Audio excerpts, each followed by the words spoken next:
This story is an obedience, and it's called the red tank top story. This happened to me about a couple of months after I became a Christian at age 40. I was trying to figure out at that time, how do you become a Christian? I was a newborn infant. Uh, I didn't know anything. I didn't even know how to pray. God was teaching me these kinds of things, of the nuances of Christianity.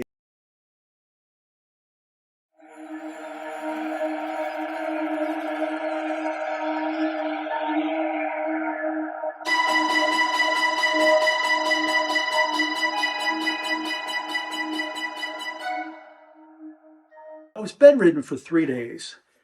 And during those 3 days was that I had, for the first time ever, this dream vision. And the vision was me wearing this red tank top, shorts, and sandals to Riverbend Church for 4 Sundays in a row. Now, Riverbend is a very semi-formal, very nice church in a very exclusive part of Austin, Texas.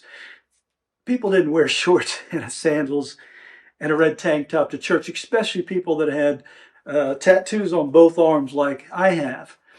And so, but this dream vision was to wear that for 4 Sundays in a row. And the thing that bothered me about it is in this vision, I saw it very, very clearly over and over and over again during those 3 days of this red tank top hanging up on a clothes hanger that I couldn't walk out of that bedroom without seeing it. And I couldn't walk back into my bedroom without seeing it.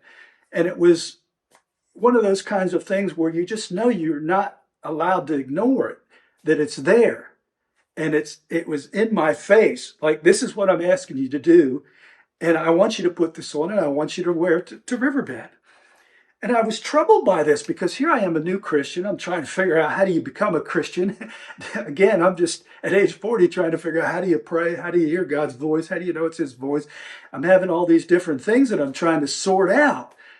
And now all of a sudden, I'm being challenged through this dream vision to do something that would make me stand out like a sore thumb in a major church in a ritzy part of Austin, Texas.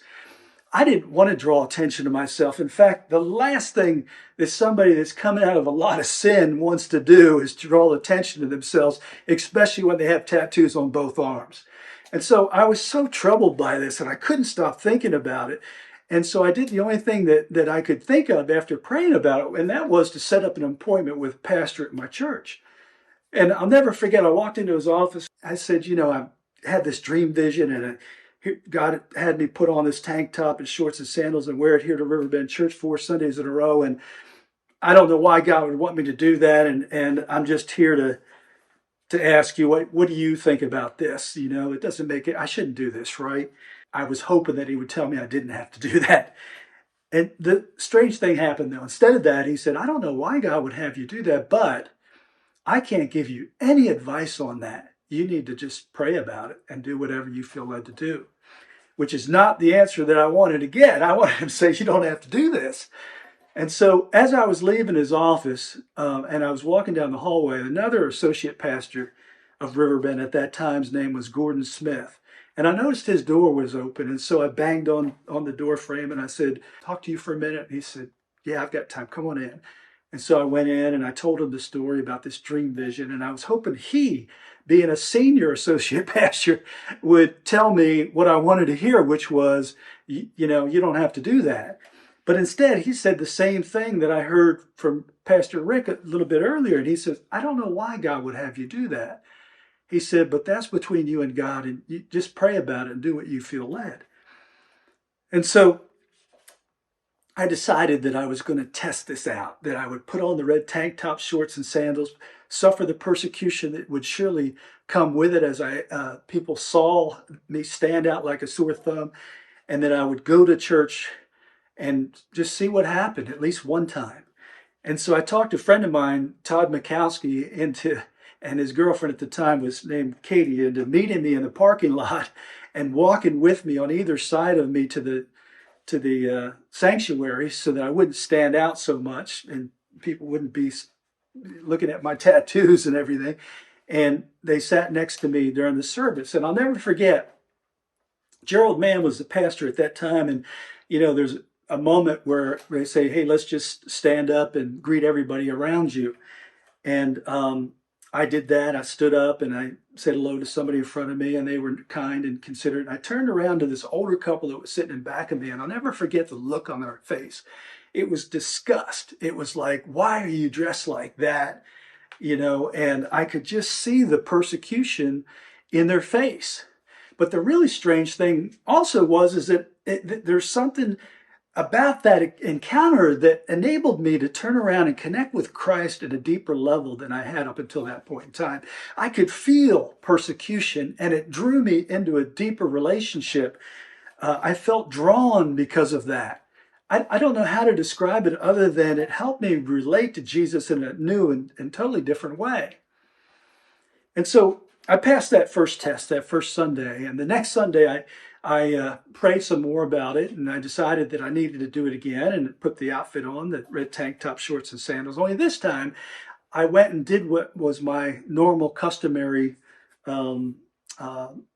routine at that time, which was to go to Bible studies at Riverbend before I went to the sanctuary for their main service. And so at that time, I was attending Gordon Smith's Bible study, and I went there dressed in the outfit, thinking surely in this small group setting, people will turn around and ask me why I was dressed that way. But the strange thing was not one person in that Bible study said anything to me about the way I was dressed, which was not what I expected.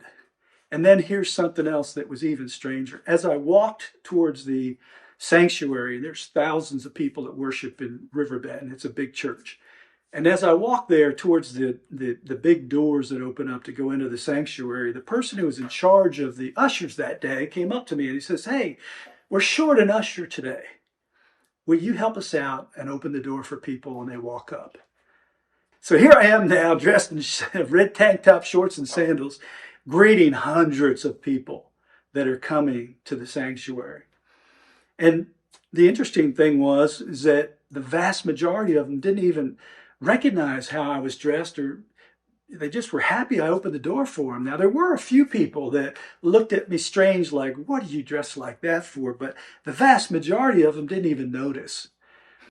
I went home, and the third week I prayed about it. And as I was praying about it, I was overwhelmed with the glory of God, the presence of God that fell upon me. And I wept like a baby, but I was so filled with joy. I mean, it was almost more than I could handle, filled with joy. At the same time, I wept like a baby. And as God's presence was over me and I was experiencing this, I was still trying to understand what is it I'm experiencing, because I had never experienced anything quite like that before. And then finally, when it lifted and the overwhelming presence of the Lord left, I'm praying, Lord, what was that about? I'm still trying to process in my brain what just happened.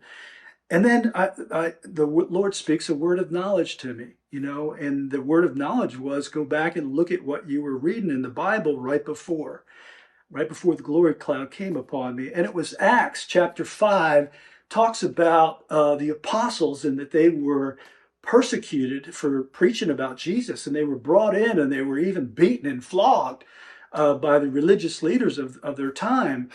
And even though that happened, that when they released them, and it says they were filled with joy as they went to the next town. That they were filled with joy because they were counted worthy to suffer for Christ, to be persecuted for Christ. Well, I didn't understand why that scripture verse was being highlighted to me from God at that moment. I didn't understand the importance of this obedience test either.